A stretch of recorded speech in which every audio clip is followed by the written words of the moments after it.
a young woman decided to go skinny dipping in a lake in an isolated place, when she suddenly notices a strange man on the shore who is following her.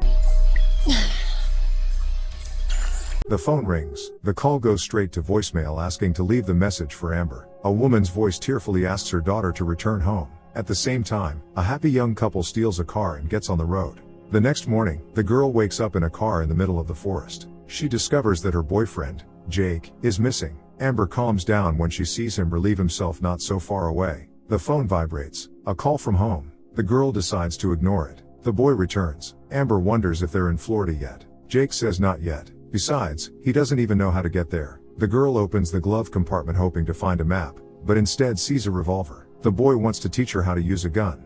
A shot is heard. Jake is satisfied with Amber's first attempt, but asks his beloved to shoot with her eyes open next time. Amber wonders if she looks good with a weapon.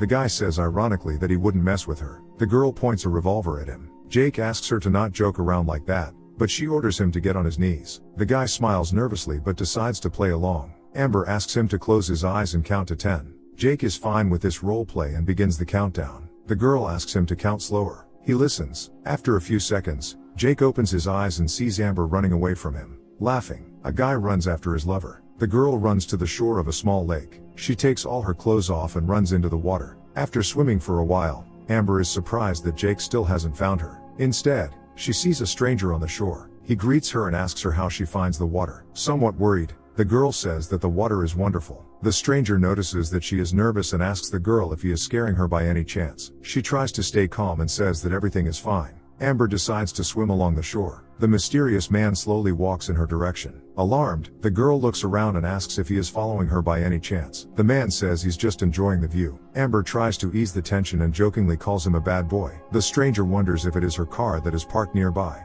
The girl smiles nervously and asks if he happened to see a boy here. The man asks her to swim closer, because he can't hear her. He asks for her name. Amber's cheerful mood is almost gone. She says her name while glancing at her clothes and gun. The stranger asks her why she is not at school now. The girl says she doesn't go to school. The man wonders if he might offend her boyfriend by looking at her. He then warns her that this place is very dangerous, since a couple of people drown here every year, and usually because they swim on their own. Amber does not want to show him that she's scared and says with a smile that she'll be okay, and swims away from the stranger. Staring intently, the man gives her a compliment. He likes the girl's hair. The tension is rising. Amber thanks him. It seems to the stranger that the girl is getting tired. He asks her if she wants to get to the shore. Amber decides to wait for her boyfriend. The man promises that he will not look at her, so she can get out of water in peace. Although the girl is shaking from the cold, she refuses. After a pause, the suspicious stranger says that he doesn't think that the boy will come. Extremely alarmed, Amber changes her plan. She tells the man that if he doesn't get out of here,